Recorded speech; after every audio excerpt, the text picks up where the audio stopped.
بسم الله الرحمن الرحيم. الرحمن علم القرآن، خلق الإنسان علمه البيان. الشمس والقمر بحسبان، والنجم والشجر يسجدان. والسماء رفعها ووضع الميزان، ألا تطغوا في الميزان. وأقيموا الوزن بالقسط ولا تخسروا الميزان. والأرض وضعها للأنام، فيها فاكهة والنخل ذات الأكمام، والحب ذو العصف والريحان. فبأي آلاء ربكما تكذبان؟ خلق الإنسان من صلصال كالفخار، وخلق الجان من مارج من نار. فبأي آلاء ربكما تكذبان؟ رب المشرقين ورب المغربين. فبأي آلاء ربكما تكذبان؟ مرج البحرين يلتقيان، بينهما برزخ لا يبغيان. فبأي آلاء ربكما تكذبان؟ يخرج منهما اللؤلؤ والمرجان. فبأي آلاء ربكما تكذبان؟ وله الجوار المنشآت في البحر كالأعلام. فبأي آلاء ربكما تكذبان؟ كل من عليها فان، ويبقى وجه ربك ذو الجلال والإكرام. فبأي آلاء ربكما تكذبان؟ يسأله من في السماوات والأرض كل يوم هو في شأن. فبأي آلاء ربكما تكذبان؟ سنفرغ لكم أيها الثقلان. فبأي آلاء ربكما تكذبان؟ يا معشر الجن والإنس إن استطعتم أن تنفذوا من أقطار السماوات والأرض فانفذوا، لا تنفذون إلا بسلطان. فبأي آلاء ربكما تكذبان؟ يرسل عليكما شواظ من نار ونحاس فلا تنتصران. فبأي آلاء ربكما تكذبان؟ فإذا انشقت السماء فكانت وردة كالدهان. فبأي آلاء ربكما تكذبان؟ فيومئذ لا يسأل عن ذنبه إنس ولا جان. فبأي آلاء ربكما تكذبان؟ يعرف المجرمون بسيماهم فيؤخذ بالنواصي والأقدام. فبأي آلاء ربكما تكذبان؟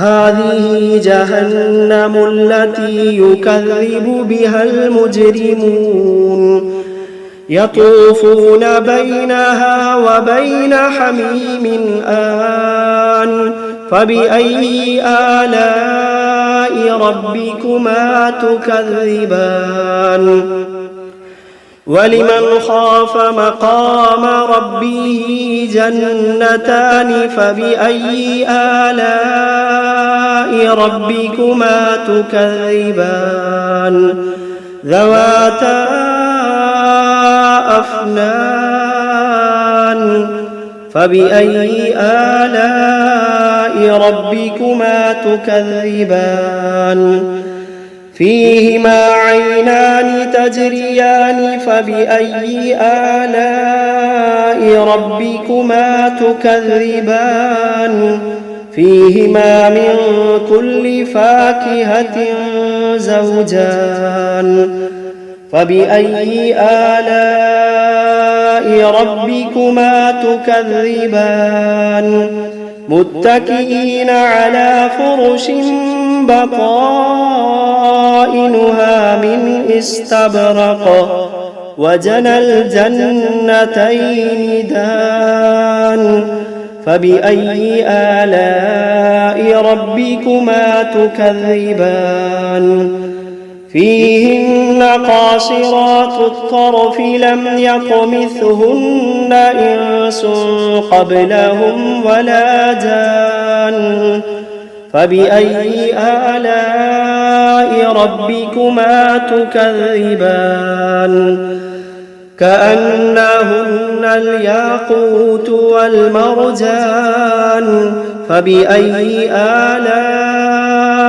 ربكما تكذبان هل جزاء الإحسان إلا الإحسان فبأي آلاء ربكما تكذبان ومن دونهما جنتان فبأي آلاء ربكما تكذبان مدهامتان فبأي آلاء ربكما تكذبان فيهما عينان نضاختان فبأي آلاء ربكما تكذبان فيهما فاكهة ونخل ورمان فبأي آلاء ربكما تكذبان فيهن خيرات حسان فبأي آلاء ربكما تكذبان حور مقصورات في الخيام فبأي آلاء ربكما تكذبان لم يطمثهن إنس قبلهم ولا جان فبأي آلاء ربكما تكذبان متكئين على رفرف خضر وعبقري حسان فبأي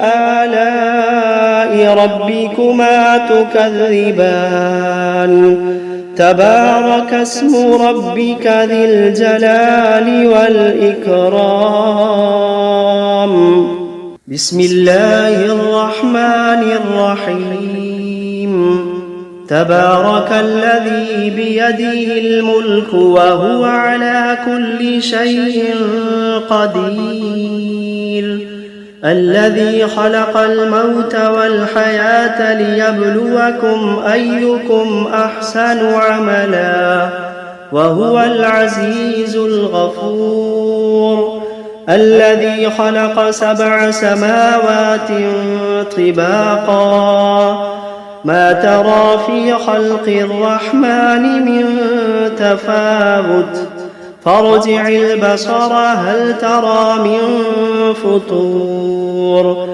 ثم ارجع البصر كرتين ينقلب إليك البصر خاسئا وهو حسير ولقد زينا السماء الدنيا بمصابيح وجعلناها رجوما للشياطين وأعتدنا لهم عذاب السعير وللذين كفروا بربهم عذاب جهنم وبئس المصير إذا ألقوا فيها سمعوا لها شهيقا وهي تفور تكاد تميز من الغيظ كلما ألقي فيها فوج سألهم خزنتها ألم يأتكم نذير قالوا بلى قد جاءنا نذير فكذبنا وقلنا ما نزل الله من شيء إن أنتم إلا في ضلال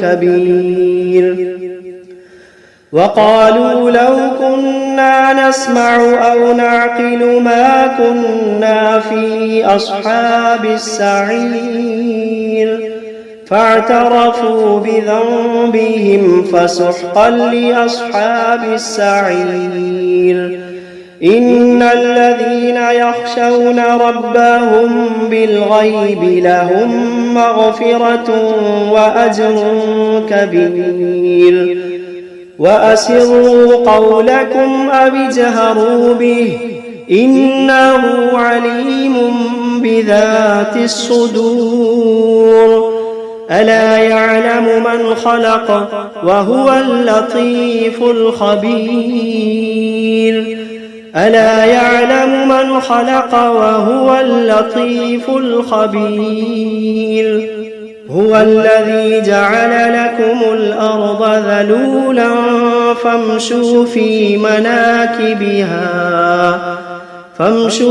مناكبها وكلوا من رزقه وإليه النشور أأمنتم من في السماء أن يخسف بكم الأرض فإذا هي تمور أم أمنتم من في السماء أن يرسل عليكم حاصبا فستعلمون كيف نذير ولقد كذب الذين من قبلهم فكيف كان نكير أولم يروا إلى الطير فوقهم صافات ويقبضن ما يمسكوهن إلا الرحمن إنه بكل شيء بصير أمن هذا الذي هو جند لكم ينصركم من دون الرحمن إن الكافرون إلا في غرور أمن هذا الذي يرزقكم إن أمسك رزقه بل لجوا في عتب ونفور أفمن يمشي مكبا على وجهه أهدى أمن يمشي سويا على صراط مستقيم قل هو الذي أنشأكم وجعل لكم السمع والأبصار والأفئدة قليلا ما تشكرون قل هو الذي ذرأكم في الأرض وإليه تحشرون ويقولون متى هذا الوعد إن كنتم صادقين قل إنما العلم عند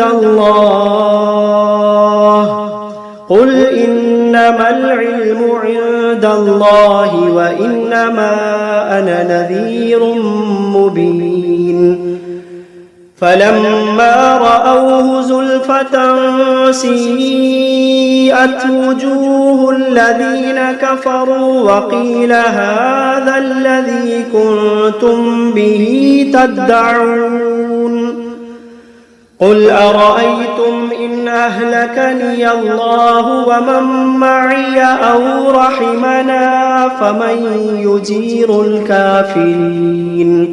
فمن يجير الكافرين من عذاب أليم قل هو الرحمن آمنا به وعليه توكلنا فستعلمون من هو في ضلال مبين قل أرأيتم إن أصبح ماؤكم غورا فمن يأتيكم بماء معين بسم الله الرحمن الرحيم قل أوحي إلي أنه استمع نفر من الجن فقالوا إنا سمعنا قرآنا عجبا يهدي إلى الرشد فآمنا به ولن نشرك بربنا أحدا وأنه تعالى جد ربنا ما اتخذ صاحبة ولا ولدا وأنه كان يقول سفيهنا على الله شططا وأنا ظننا أن لن تقول الإنس والجن على الله كذبا وأنه كان رجال من الإنس يعوذون برجال من الجن فزادوهم رهقا وأنهم ظنوا كما ظننتم أن لن يبعث الله أحدا وأنا لمسنا السماء فوجدناها ملئت حرسا شديدا وشهبا وأنا كنا نقعد منها مقاعد للسمع فمن يستمع الآن يجد له شهابا رصدا وأنا لا ندري أشر أريد بمن في الأرض أم أراد بهم ربهم رشدا وأنا منا الصالحون ومنا دون ذلك كنا طرائق قددا وأنا ظننا أن لن نعجز الله في الأرض ولن نعجزه هربا وأنا لما سمعنا الهدى آمنا به فمن يؤمن بربه فلا يخاف بخسا ولا رهقا وأنا منا المسلمون ومنا القاسطون فمن أسلم فأولئك تحروا رشدا وأما القاسطون فكانوا لجهنم حطبا وأن لو استقاموا على الطريقة لأسقيناهم ماء غدقا لنفتنهم فيه ومن يعرض عن ذكر ربه يسلكه عذابا صعدا وأن المساجد لله فلا تدعوا مع الله أحدا وأنه لما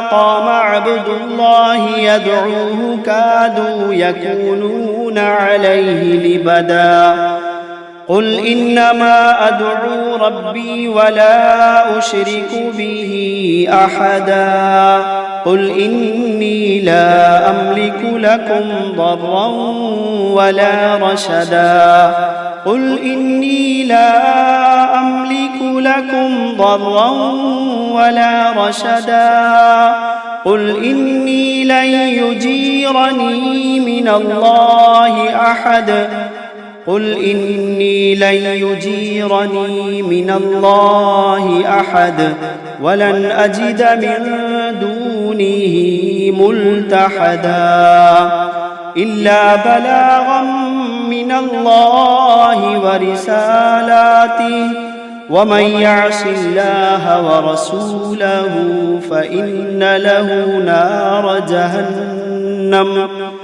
ومن يعص الله ورسوله فإن له نار جهنم خالدين فيها أبدا حتى إذا رأوا ما يوعدون فسيعلمون من أضعف ناصرا وأقل عددا قل إن أدري أقريب ما توعدون أم يجعل له ربي أمدا عالم الغيب فلا يظهر على غيبه أحدا إلا من ارتضى من رسول فإنه يسلك من بين يديه ومن خلفه رصدا ليعلم أن قد أبلغوا رسالات ربهم وأحاط